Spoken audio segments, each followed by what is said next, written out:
This video is sponsored by Wix Filters, manufacturers of filters for automobiles, trucks, off-road equipment, and manufacturing applications. Go to wixfilters.com for more information. Holy crap. Christian, Tire Review's new associate editor.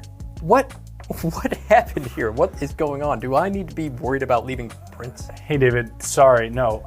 We just had some tire dealers here in the studio and we had a great discussion about how they're making more money. And they wanted to show off a little bit of their cash, I guess. A little? Yeah, watch your seat.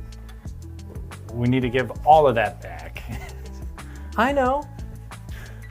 All right, give me the 411 on this. Of course. Probably the best place to begin is with our rolling with the numbers data.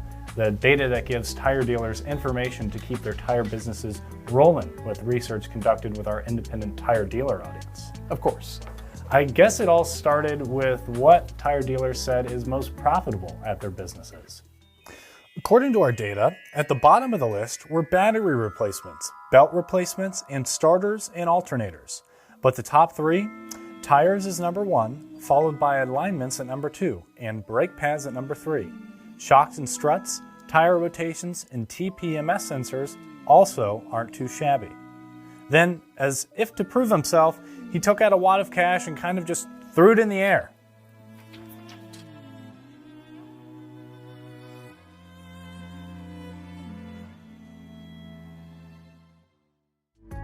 Then he left and you walked in. Interesting.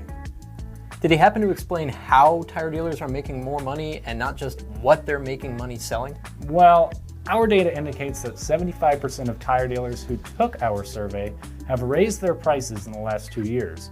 But a big driver for doing that was to keep up with inflation or increase compensation for technicians. I can see that. Inflation is out there and great technicians can be hard to come by, so you definitely want to hold on to the ones you have and pay them what they deserve. In fact, our surveys also indicate that in the last 2 years, 52% of tire dealers invested in upgraded machinery to help keep technicians satisfied and more productive. You're right. And tire dealers say that they found improving their techs' work lives is a priority, with 44% taking another look at revising how their schedule for them works. The goal is to better work with their techs' lives outside of what they already have to prevent burnout as much as possible. And in many cases, tire dealers said that this has increased profitability and made their bays much more productive. Well, that makes sense to me. Because here's a big sticking point. At the end of the day, 59% of tire dealers who took our survey said it's extremely difficult to fill tech vacancies. Only 2% said it's extremely easy. Do we have any other data on retaining techs? Is it just all about a payday?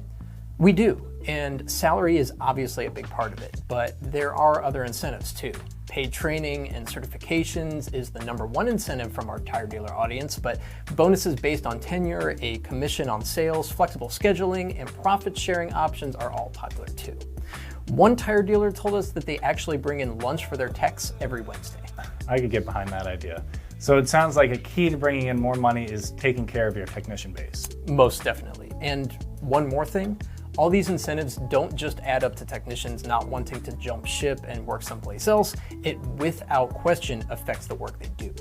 95% of the dealers who took our survey say they agree their employees have a positive attitude at work. 93% say they can count on their employees to show initiative in doing their job. 94% say they believe their technicians stay focused on their jobs. Those numbers are ridiculously high. Yeah. You've got to take care of your team and they'll take care of you.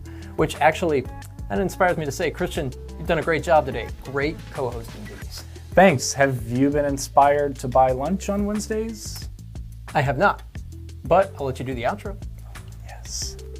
For more business intelligence data to help boost tire dealer profitability, be sure to watch for our next episode of Rolling with the Numbers when you subscribe to our newsletter. It's out there. Until next time, keep on rolling.